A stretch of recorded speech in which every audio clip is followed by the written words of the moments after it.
Phillips, and I am a docent, I guess you'd call me a docent, at the Elmer Kroll Barn at the Brooks Academy Museum. And I carve and demonstrate to visitors as they come in and answer all their questions. And we have a lot of good times here. Today, I'm going to show you how to make one of these decoys.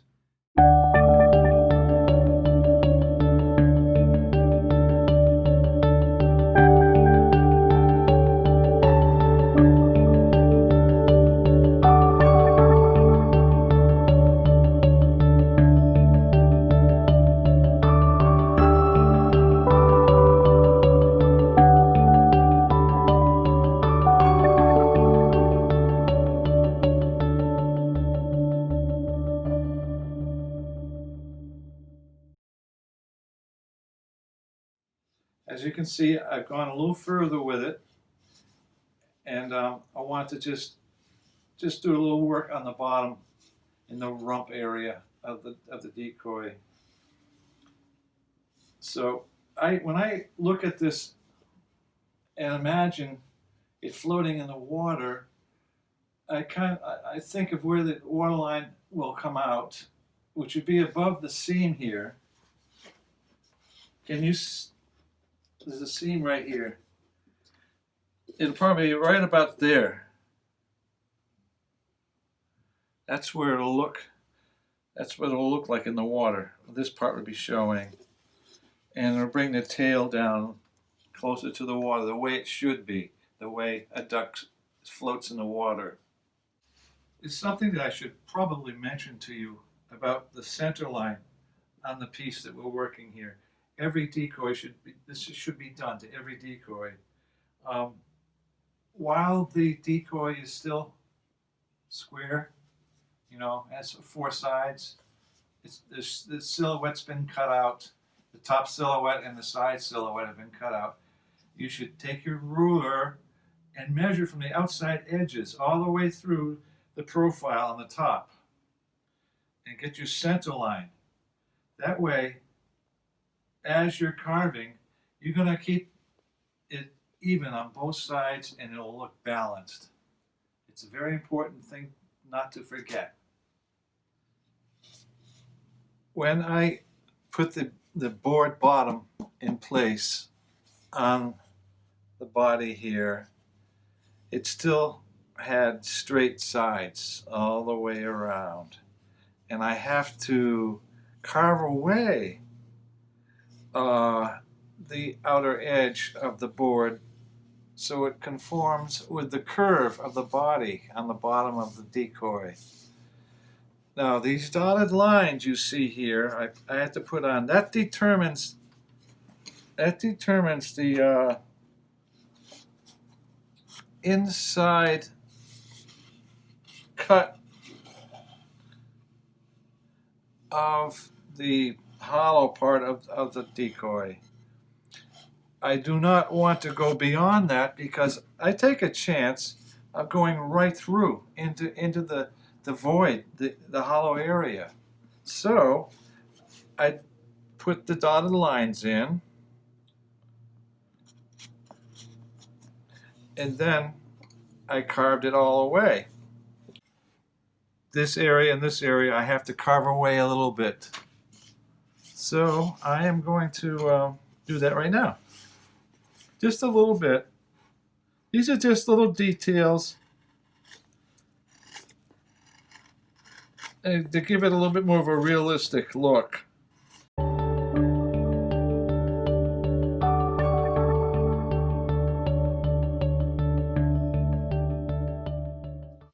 I think what I'm going to do is just finish off the rump area back here, and you have to hold this bottom board on so it doesn't, when you're carving, it's in place, so it's all in unison, it all comes out the same. So what I found is a drive belt from an old vacuum cleaner. It's a great piece to use. It outlasts elastics. and I just put it on, and it holds it snug so that when I'm carving, it'll stay in place. And that's as simple as that. Now, what I should probably do is use the good old Murphy knife, the same kind of knife that Elmer Kroll used to use.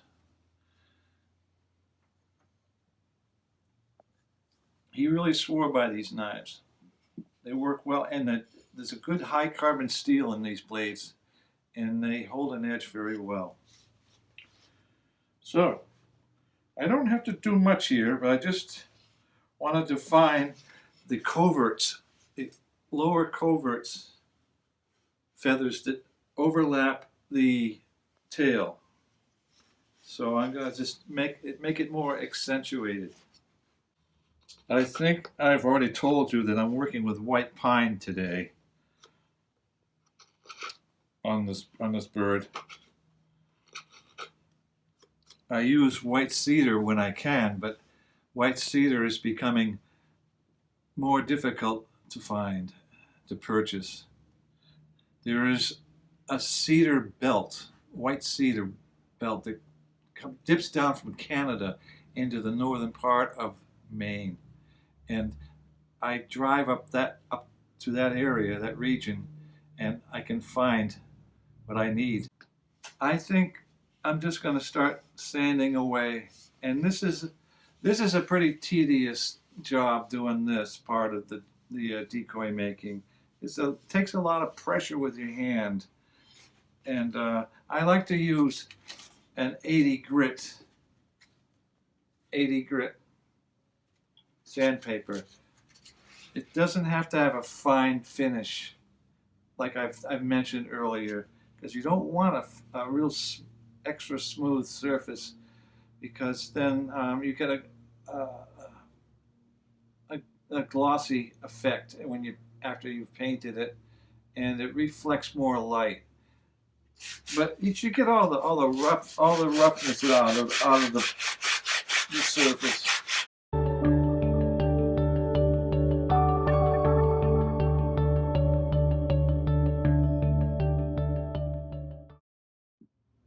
The last time you saw this head, it was just a cutout, square-sided cutout profile of a head attached to this armature. The reason why I use an armature is because I can hang on to it while I'm carving, or put it in a vise and have the head just like right there, access to it, and I don't have to hold on to it. But this head, since the last time I talked to you, was just cut out, and what I've had to do is carve it and sand it and shape it, and it's ready to go. So all I have to do is put this on my bandsaw, follow the seam where it was glued to this piece of wood here, and cut it off.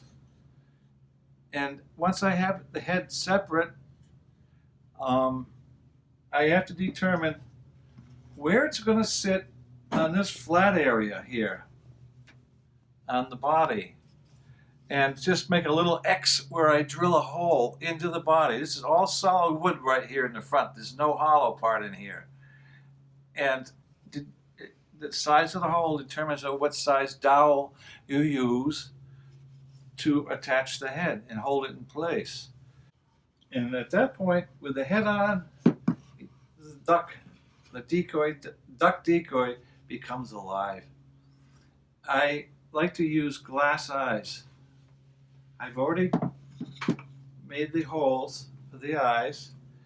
I use a Dremel with a conical shaped bit.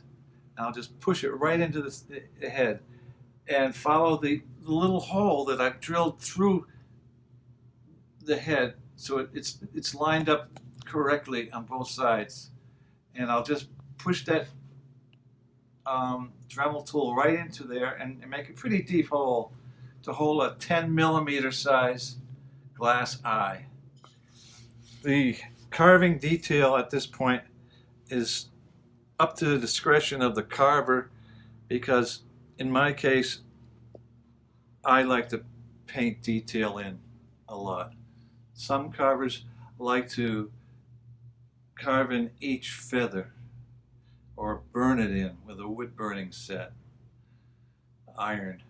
I just get your basic shape and then get out my oil paints and start mixing colors. And first I draw in the patterns with a pencil, you know, all the feathers, all the way across the back here, and the sides, and the tail, and the head. And then I go back and determine what colors I have to mix in the area that I want to paint. It doesn't get all painted all at once. First, you have to do your base colors on the body. You know, like maybe on this one it will be like a dark, medium brown across the back, just all the same tone, same brown. Being a decoy maker, you should have your own brand. And my particular brand is my initials, Paul Phillips, PP. And I fabricated a little branding iron that I have to brand into the bottom, double P's. And you do this before you do any of the painting or the priming or anything, right into the bare wood. And then it's all primed over and painted, and it looks like part of your work. It looks good. Thank you for joining us for part 2 of our video series on the artistry of bird carving. We will be releasing new videos as we journey through the process of carving and painting a decoy with museum docent and carver Paul Phillips. You can watch Paul carve in the Elmer Kroll Barn in season, July through October, on Mondays and Tuesdays. For more information about the Harwich Historical Society, the Brooks Academy Museum, and the Elmer Kroll Barn, visit us at www.harwichhistoricalsociety.org.